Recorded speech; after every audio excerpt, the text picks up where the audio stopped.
Hello friends, welcome back to my channel. So ಇವತ್ತು Naga Chaturthi. So ಇವತ್ತು ಉಪವಾಸ ಇರುತ್ತೆ. ನಾಳೆ ನಾಗಪಂಚಮಿ. ಸೊ ನೀವು ಯಾರೆಲ್ಲ ಹೇಗೆ ನೀವು ಫೆಸ್ಟಿವಲ್ನ ಸೆಲೆಬ್ರೇಟ್ ಮಾಡ್ತೀರಾ ಅಂತ ನನಗೆ ಕಮೆಂಟ್ ಮೂಲಕ ಹೇಳಿ. ನಮ್ಮ ಮನೆಯಲ್ಲಿ 2 ದಿನ ಇದು ಫೆಸ್ಟಿವಲ್ ಸೆಲೆಬ್ರೇಷನ್ ಆಗುತ್ತೆ. ಅಂದರೆ ಮೊದಲೇ ದಿನ ನಾಗ ಚತುರ್ಥಿ ದಿನ ಉಪವಾಸ ಇರುತ್ತೆ. ಅದರ ನೆಕ್ಸ್ಟ್ ಡೇ ಏನಾದರೂ ಒಂದು ಸ್ವೀಟ್ ಮಾಡಿ ನಾಗಪಂಚಮಿ ದಿನ ಅಂದರೆ ಇದು ಕಡುಬನ್ನು ಮಾಡಿ, ಅದು ಬೇಯಿಸಿದಂಥ ಕಡುಬು, ಇದು ಡೀಪ್ ಫ್ರೈ ಅಲ್ಲ, ಜಸ್ಟ್ ಸ್ಟೀಮ್ ಮಾಡಿದಂಥ ಬೇಳೆಕಾಳಿನ ಕಡುಬು ಮಾಡಿ ಅದನ್ನು ಪ್ರಸಾದ ಕೊಡ್ತೀವಿ.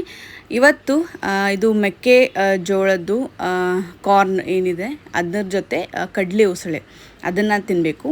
ಇವತ್ತಿನ ದಿನ ಇದು ಸಾಬುದಾನ ಆಗಲಿ ಯಾವುದೇ ರೀತಿ ಯೂಸ್ ಮಾಡೋದಿಲ್ಲ. ಸೊ ನಮ್ಮ ಮನೇಲಿ ಇದು ಮೊದಲಿಂದನೂ ಇದೇ ರೀತಿ ನಾವು ಇದನ್ನೇ ತಿಂತಾ ಇದ್ದೀವಿ. ಸೊ ಇದು ಇಲ್ಲ ಅಂತಂದರೆ ಅದು ಇನ್ನೂ ಜೋಳ ಬರುತ್ತಲ್ಲ, ಸೊ ಅದರದ್ದು ಕೂಡ ಈ ಥರ ಪಫ್ಡ್ ಆಗುತ್ತೆ ಇದು ಕಾರ್ನ್. ಸೊ ಅದು ಕೂಡ ತಿನ್ಬೋದು. ಆದರೆ ಅದು ಇಲ್ಲಿ ಸಿಗೋದಿಲ್ಲ ಬಾಂಬೆಯಲ್ಲಿ, ಹಾಗಾಗಿ ಇದು ಮೆಕ್ಕೆಯದೇ ಮಾಡ್ತಾಯಿದ್ದೀನಿ. ಸೊ ಇದು ಈಸಿಯಾಗಿ ಈ ಥರ ಮಾರ್ಕೆಟಲ್ಲಿ ಸಿಗುತ್ತೆ ಇದು ಮೆಕ್ಕೆಜೋಳ. ಸೊ ಅದನ್ನು ತೊಗೊಂಡು ಬಂದು ಕುಕ್ಕರಲ್ಲಿ ಜಸ್ಟ್ ಹಾಕಿದ್ರೆ ಜಸ್ಟ್ ಅದು ಪಾಪ್ ಆಗುತ್ತೆ. ಸೊ ಕಾರ್ನ್ ರೆಡಿ ಆಗುತ್ತೆ. ಸೊ ಇದು ಸಿಂಪಲಾಗಿರುತ್ತೆ ಮತ್ತು ತುಂಬ ಹೆಲ್ದಿ ಕೂಡ, ಹಾಗಾಗಿ ನಾನು ಇದನ್ನು ಪ್ರಿಫರ್ ಮಾಡ್ತಾಯಿದ್ದೆ. ಇದು ಕಾರ್ನ್ ಸೊ ಈಸಿಲಿ ಮನೆಯಲ್ಲೇ ಈಸಿಲಿ ಮಾಡ್ಕೊಳ್ಬೋದು.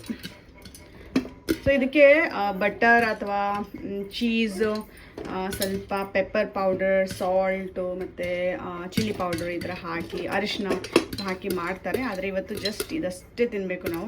ಇದ್ರ ಜೊತೆ ಅದೇನು ಕಾಲಿನ ಪಲ್ಯ ನಾನು ಮಾಡ್ತಾಯಿದ್ದೀನಿ ಅದನ್ನು. ಸೊ ಹಾಗಾಗಿ ನೋಡಿ ನೋಡ್ಬಿಟ್ಟು ಸೊ ಎಷ್ಟು ಚೆನ್ನಾಗಿ ಪಫ್ ಆಗಿದೆ ನೋಡಿ, ಎಷ್ಟು ಚೆನ್ನಾಗಿದೆ ಪಫ್. ಸೊ ಈ ಥರ ಆಗುತ್ತೆ.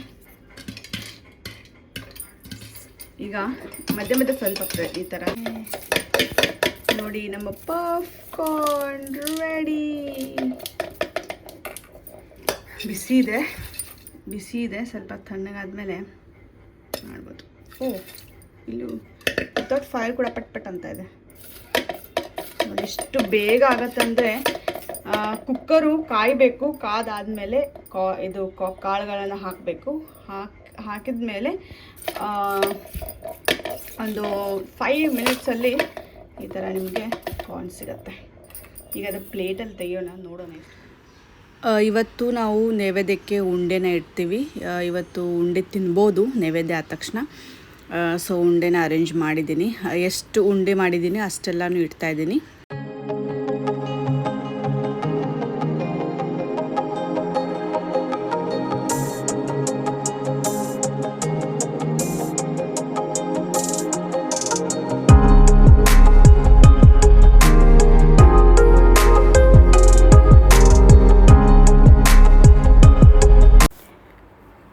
ಇಲ್ಲಿ ಇದು ಕಡಲೆಕಾಳಿನ ಉಸಳಿ ಮಾಡಬೇಕು. ಸೊ ಅದಕ್ಕೆ ನಾನು ಒಗ್ಗರಣೆ ಹಾಕ್ಕೊಳ್ತಾ ಇದ್ದೀನಿ. ಇದನ್ನು ನಾನು ಸಿಂಪಲ್ಲಾಗಿ ಮಾಡ್ತೀನಿ. ಕೆಲವರು ಇದರ ಸಾಂಬಾರು ಕೂಡ ಮಾಡ್ತಾರೆ, ಚೆನ್ನಾಗಿರುತ್ತೆ. ಅಂದರೆ ಇದು ಉಳ್ಳಾಗಡ್ಡಿ ಮತ್ತು ಟೊಮೆಟೊ ಎಲ್ಲ ಗ್ರೈಂಡ್ ಮಾಡಿಬಿಟ್ಟು ಅದು ಒಂಥರ ಚೆನ್ನಾಗಿರುತ್ತೆ. ಇಲ್ಲ ಅಂತಂದರೆ ನಾರ್ತ್ ಇಂಡಿಯನ್ ಥರನೂ ಮಾಡ್ಬೋದು, ಜಸ್ಟ್ ಟೊಮೆಟೊ ಪ್ಯೂರಿ ಮತ್ತು ಆನಿಯನ್ ಪ್ಯೂರಿ ಹಾಕಿ. ಆದರೆ ನಮಗೆ ಈ ಥರ ಉಸುಳಿನೇ ಇಷ್ಟ ಆಗುತ್ತೆ. ರೊಟ್ಟಿ ಜೊತೆ ಇದು ತಿನ್ಬೋದು. ಆದರೆ ಇವತ್ತು ನಾವು ಇದು ಕಾರ್ನ್ ಏನಿರುತ್ತೆ ಅದ್ರ ಜೊತೆ ಇವತ್ತು ತಿನ್ನಬೇಕು. ಸೊ ಇವತ್ತು ಆನಿಯನ್ ಮತ್ತು ಗಾರ್ಲಿಕ್ ತಿನ್ಬೋದು. ಸೊ ಆ ಥರ ಏನಿಲ್ಲ ಇದು ತಿನ್ನಬಾರ್ದು ಅಂತ. ಇದು ಮೊದಲಿಂದನೂ ನಮ್ಮ ಮನೇಲಿ ಇದೇ ರೀತಿ ಇದೆ. ನಾಗರ ಪಂಚಮಿ ಅಂತಂದರೆ ಉಪವಾಸ ದಿನ ಇದೇ ಇರುತ್ತೆ, ಮತ್ತೇನೂ ಬೇರೆ ಪ್ರಿಫರ್ ಮಾಡೋದೇ ಇಲ್ಲ. ಸೊ ಹಾಗಾಗಿ ಎಣ್ಣೆಗೆ ಸ್ವಲ್ಪ ಸಾಸಿವೆ, ಜೀರಿಗೆ ಮತ್ತು ಬೆಳ್ಳುಳ್ಳಿನ ಚಚ್ಚಿ ಅದನ್ನು ಹಾಕಿದ್ದೀನಿ. ಆಮೇಲೆ ಈಗ ಒಂದು ದಪ್ಪ ಈರುಳ್ಳಿ ಆ್ಯಕ್ಚುಲಿ ಇದಕ್ಕೆ ಸ್ವಲ್ಪ ಜಾಸ್ತಿ ಬೇಕಾಗತ್ತೆ. ಅಂದರೆ ಒಂದು ದಪ್ಪ ಈರುಳ್ಳಿ ತೊಗೊಂಡ್ರೆ ಸಾಕು. ಸೊ ಅದನ್ನು ಈಗ ಚೆನ್ನಾಗಿ ಗೋಲ್ಡನ್ ಬ್ರೌನ್ ಆಗೋವರೆಗೂ ಫ್ರೈ ಮಾಡ್ಕೊಳ್ಬೇಕು. ಈಗ ಇದಕ್ಕೆ ಅರಿಶಿಣದ ಪುಡಿ ಮತ್ತು ರುಚಿಗೆ ತಕ್ಕಷ್ಟು ಉಪ್ಪು ಮತ್ತು ಸ್ವಲ್ಪ ಇಂಗು ಆಮೇಲೆ ಇದು ಹಸಿಮೆಣ್ಸಿನ್ಕಾಯಿ ಜಜ್ಜಿ ಇಟ್ಕೊಂಡಿದ್ದೆ. ತರಿಯಾಗಿ ಜಜ್ಜಬೇಕು ಹಸಿಮೆಣ್ಸಿನ್ಕಾಯಿ, ಸೊ ಚೆನ್ನಾಗಿ ಬರುತ್ತೆ ಫ್ಲೇವರ್. ಸೊ ಅದನ್ನು ಹಾಕ್ತಿದ್ದಾರೆ. ಇದು ಆ್ಯಕ್ಚುಲಿ ರೆಸಿಪಿಯನ್ನು ಅಂದರೆ ಅಮ್ಮ ಮಾಡ್ತಿದ್ದಾರೆ. ಸೊ ಅವರು ತುಂಬ ಚೆನ್ನಾಗಿ ಮಾಡ್ತಾರೆ, ಹಾಗಾಗಿ ಅವ್ರಿಗೆ ನಾನು ಹೇಳಿದೆ ಮಾಡೋದಕ್ಕೆ. ತುಂಬ ಟೇಸ್ಟಿಯಾಗಿರುತ್ತೆ ಅವ್ರು ಈಗ ಇದಕ್ಕೆ ಕಡಲೆಕಾಳನ್ನು ಹಾಕ್ತಿದ್ದಾರೆ. ಕಡಲೆಕಾಳು ಆ್ಯಕ್ಚುಲಿ ಒಂದು ಸೀಟಿ ಮಾಡಿದ್ದೀನಿ ನಾನು. ಇದು ಕುಕ್ಕರ್ನಲ್ಲಿ ಬೇಯಿಸ್ಕೊಂಡಿದ್ದೀನಿ 1 ಸೀಟಿ. ಅದನ್ನು ಬೇಯಿಸಿನೇ ಹಾಕಬೇಕು, ಇಲ್ಲಾಂತಂದರೆ ಹಾಗೆ ಹಾಕಿದರೆ ತುಂಬಾ ಕುದಿಸ್ಬೇಕಾಗತ್ತೆ. ಈಗ ಏನಿಲ್ಲ, ಜಸ್ಟ್ ಮಿಕ್ಸ್ ಮಾಡಿ ಒಂದು 5 ಮಿನಿಟ್ಸ್ ಬಿಟ್ಟರೆ ಸಾಕು, ಚೆನ್ನಾಗಿ ರೆಡಿ ಆಗುತ್ತೆ ಎಲ್ಲನೂ. ಮತ್ತು ನೀರೇನಿರುತ್ತೆ, ಇದರ ನೀರು ಅದು ಚೆಲ್ಲಬಾರ್ದು ಆ್ಯಕ್ಚುಲಿ, ಅದರೊಳಗನೆ ಎಲ್ಲನೂ ಚೆನ್ನಾಗಿ ಇರುತ್ತೆ, ಹಿಡ್ಕೊಂಡಿರುತ್ತಲ್ವ. ಸೊ ಆ ನೀರು ಬೇರೆ ಯಾವ ರೀತಿ ನೀರು ಹಾಕೋದಿಲ್ಲ, ಅದೇ ನೀರನ್ನು ಇದಕ್ಕೆ ಹಾಕಿ ಸ್ವಲ್ಪ ಕುದಿಸ್ತೀನಿ. ನಿಮಗೆ ಸ್ವಲ್ಪ ಅಂದರೆ ಗ್ರೇವಿ ಥರ ಬೇಕು ಅನಿಸಿದ್ರೆ ಸ್ವಲ್ಪ ನೀರು ಇಟ್ಕೊಂಡು ಮಾಡ್ಕೊಳ್ಬೋದು, ಅಥವಾ ಪೂರ್ತಿಯಾಗಿ ಡ್ರೈ ಬೇಕು ಅಂದರೆ ಸೊ ಪೂರ್ತಿಯಾಗಿ ಡ್ರೈ ಕೂಡ ಮಾಡ್ಬೋದು. ನೋಡಿ ಯಾವ ಥರ ಅನ್ನಿಸ್ತಾ ಇದೆ, ಯಾವ ಥರ ಚೆನ್ನಾಗಿ ಕಾಣಿಸ್ತಾ ಇದೆ, ತುಂಬ ಟೇಸ್ಟಿ ಅನಿಸುತ್ತೆ. ಮೇಲ್ಗಡೆ ಸ್ವಲ್ಪ ಕೊತ್ತಂಬರಿ ಸೊಪ್ಪು ಉದುರಿಸಿದ್ರೆ ಆಯಿತು, ಇದು ಕಡಲೆಕಾಳು ಉಸಳಿ ರೆಡಿ ಆಗುತ್ತೆ. ತುಂಬಾ ಸಿಂಪಲ್ ಡಿಶ್, ಚಪಾತಿ ಜೊತೆ ರೊಟ್ಟಿ ಜೊತೆ ತುಂಬಾ ಟೇಸ್ಟಿಯಾಗಿರುತ್ತೆ. ಈಗ ಪೂಜೆ ಆಯಿತು, ಈಗ ನಾನು ತಿಂಡಿ ಮಾಡ್ತಾಯಿದ್ದೀನಿ. ಇದನ್ನು ನೋಡಿ ಈ ಥರ ನಾನು ತಿಂತಾಯಿದ್ದೀನಿ. ಇದೆರಡನ್ನು ಮಿಕ್ಸ್ ಮಾಡಿ ತುಂಬ ಟೇಸ್ಟಿ ಅನಿಸುತ್ತೆ. ಸೊ ನೀವು ಒಂದ್ಸಲ ಟ್ರೈ ಮಾಡಬೇಕಂತಂದರೆ ನೀವು ಮಾಡ್ಬೋದು. Welcome back to my channel. So next day ನನ್ನ ವ್ಲಾಗ್ನ ಕಂಟಿನ್ಯೂ ಮಾಡ್ತಾಯಿದ್ದೀನಿ. ನಿನ್ನೆ ನಾಗರ ಪಂಚಮಿಯ ಉಪವಾಸವಿತ್ತು, ಇವತ್ತು ನಾಗ ಚತುರ್ಥಿ. ಸೊ ಹಾಗಾಗಿ ಇವತ್ತು ಎಣ್ಣೆ ಸ್ನಾನ ಮಾಡಬೇಕು. ಸೊ ಎಣ್ಣೆನ ಬಿಸಿ ಮಾಡ್ಕೊಳ್ತಾ ಇದ್ದೀನಿ. ಎಣ್ಣೆಯಲ್ಲಿ ಸ್ವಲ್ಪ ಮೆಂತ್ಯ ಮತ್ತು ಹಿಬಸ್ಕಸ್ ಲೀವ್ಸ್ ಅಂದರೆ ದಾಸವಾಳ ಎಲೆ ಮತ್ತು ಅದರ ಹೂವು ಮತ್ತು ಕರಿಬೇವು, ಸೊ ಇದನ್ನು ಹಾಕಿ ಸ್ವಲ್ಪ ಕುದಿಸ್ಕೊಳ್ತೀನಿ.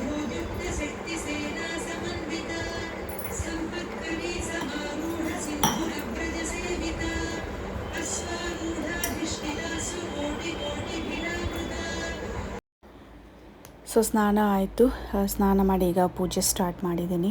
ಮೊದಲಿಗೆ ಹೊರಗಡೆ ಹೊತ್ತಲ ಪೂಜೆ ಮಾಡ್ತೀನಿ. ಸೊ ಅದಾದಮೇಲೆ ದೇವರ ಪೂಜೆ.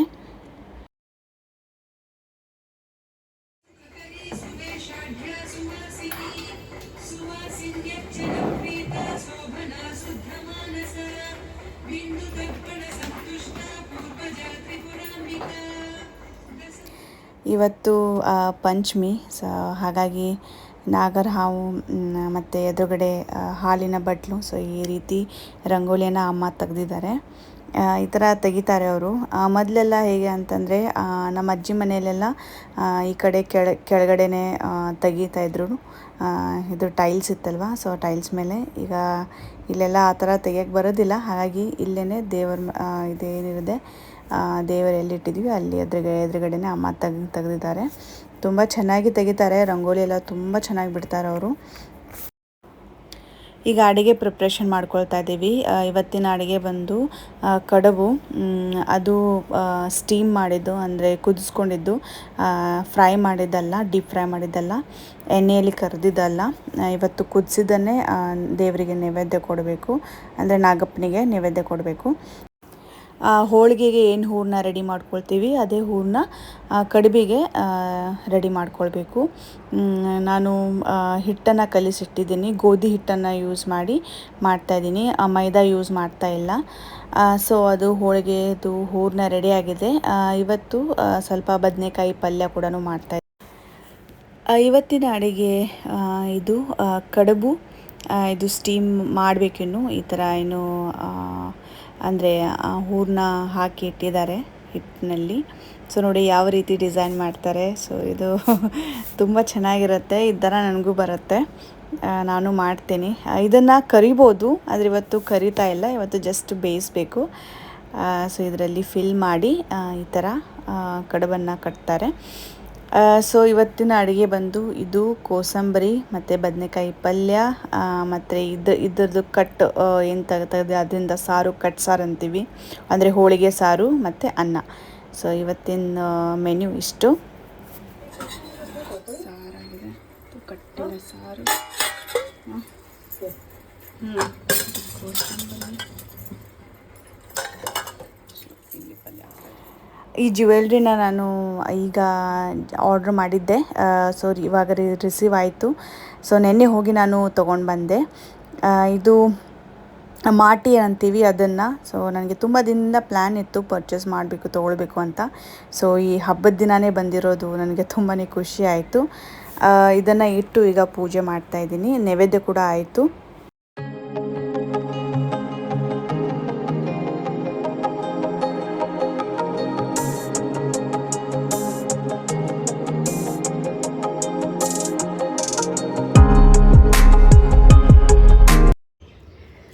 ಸೊ ನೈವೇದ್ಯ ಆಯಿತು, ಪೂಜೆ ಆಯಿತು.